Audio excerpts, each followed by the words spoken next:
আসসালামু আলাইকুম। প্রিয় দর্শক, পত্রিকার পাঠক এখন কমে গেছে।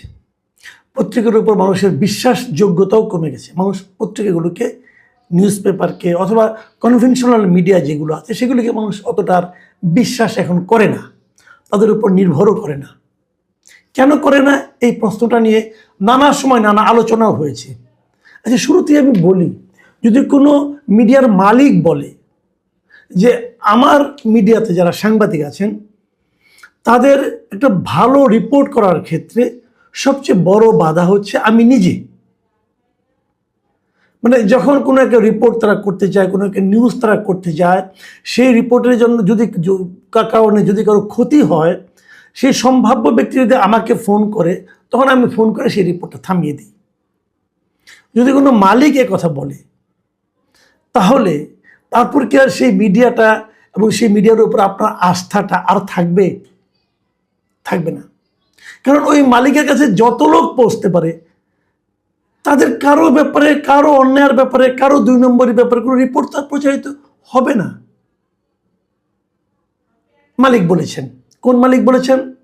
এই সমকাল পত্রিকা এবং সমকালের একটা টেলিভিশন আছে চ্যানেল 24, এই দুইটা প্রতিষ্ঠানের যিনি মালিক, দুইটাই কিন্তু বেশ জনপ্রিয় পত্রিকা, দুইটাই জনপ্রিয় মিডিয়া।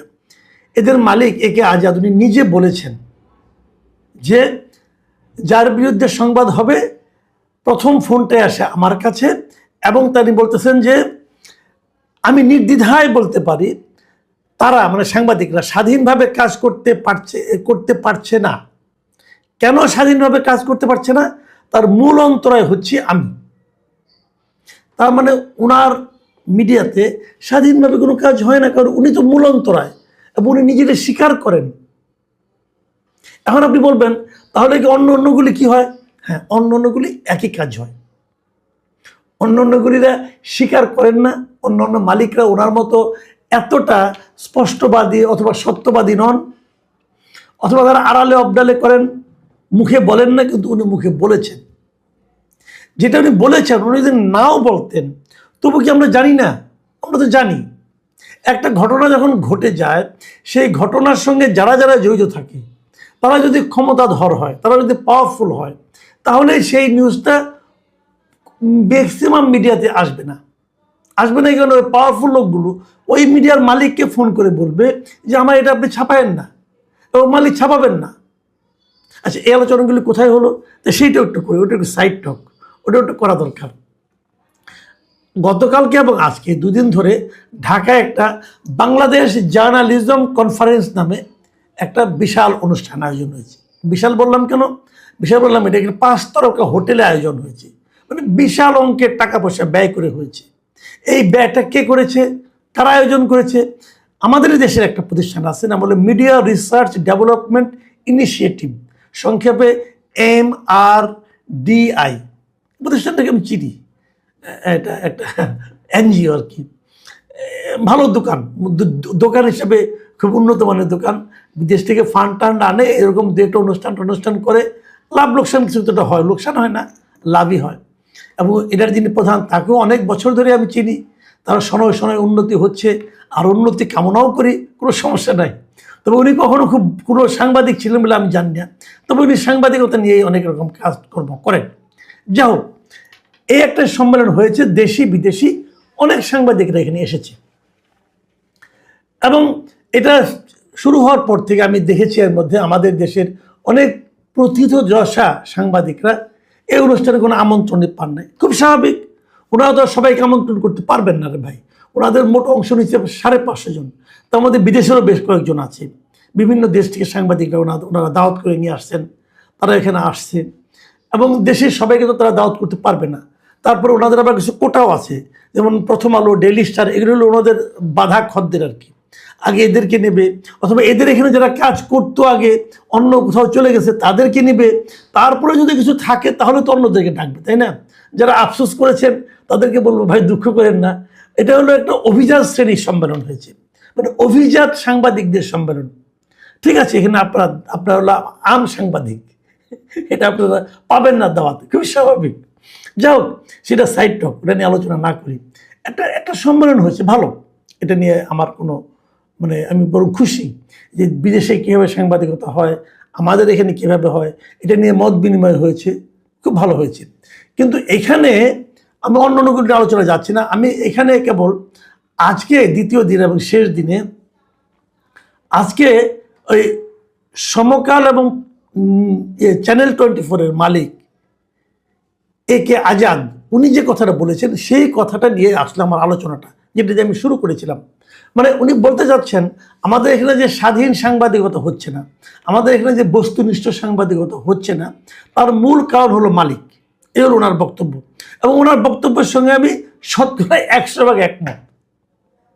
এই জিনিসটাই আমি বলতে চাচ্ছি যে ওনারা পারেন না, চাপ সহ্য করতে পারেন না, কারণ ওনাদের আরও অনেক ব্যবসা থাকে। এই কাজে আসলে নিজেও বলেছেন, উনি বলেছেন যে আমার আরও অনেক ব্যবসা প্রতিষ্ঠান আছে, সেখানে সব মিলে ৭৫,০০০ কর্মকর্তা কর্মচারী সেখানে কাজ করে। তো এদের স্বার্থটা আমার দেখতে হয়। তো যদি বাইরে থেকে চাপ আসে, যদি সেই চাপ সরকার দেয়, সরকার তার অন্য ব্যবসা প্রতিষ্ঠানগুলিকে বসিয়ে দেবে, তো ওনার তো বিরাট লস হয়ে যাবে। কাজেই উনি এই চাপটা নিতে পারেন না, এবং উনি ওই নিউজটাকে থামিয়ে দেন। তার মানে হলো মালিক নিজেই একটা সংবাদকে, একটা প্রকৃত রিপোর্টকে গলা টিপে হত্যা করেন। কেন করেন? এই করাটা কি ঠিক? ঠিক না। তারপরে গলা টিপে হত্যা করার পর যে মৃত সন্তানগুলিকে নিয়ে সংবাদটা প্রকাশিত হয়, ওটা কি আসলে সংবাদ? ওটা সংবাদ না। তা আপনি তো এইভাবে মানে মানুষকে প্রতারিত করতেছেন। কেন করেন ভাই? আপনি ৭৫,০০০ কর্মকর্তা কর্মচারী আছে বিভিন্ন ব্যবসা প্রতিষ্ঠানে, ওগুলোই করেন। আপনাকে মিডিয়াতে আসতে হবে কেন? যে মিডিয়াটাকে আপনি মিডিয়া বানাতে পারবেন না, যেখানে আপনি প্রতিদিন প্রতিদিন কিছু বিকলাঙ্গ সন্তান উৎপাদন করবেন, সেই কাজে আপনি যান কেন?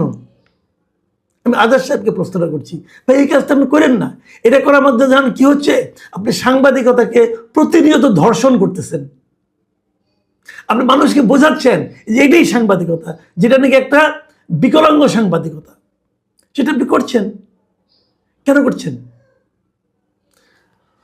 আমি আগেই বলেছি, উনি স্বীকার করেছেন, অন্যরা স্বীকার করেন না। সবাই একই কাজ করেন। বাংলাদেশে সাংবাদিকতার কোনো স্বাধীনতা নাই, বাংলাদেশে কোনো সৎ সাংবাদিকতা নাই।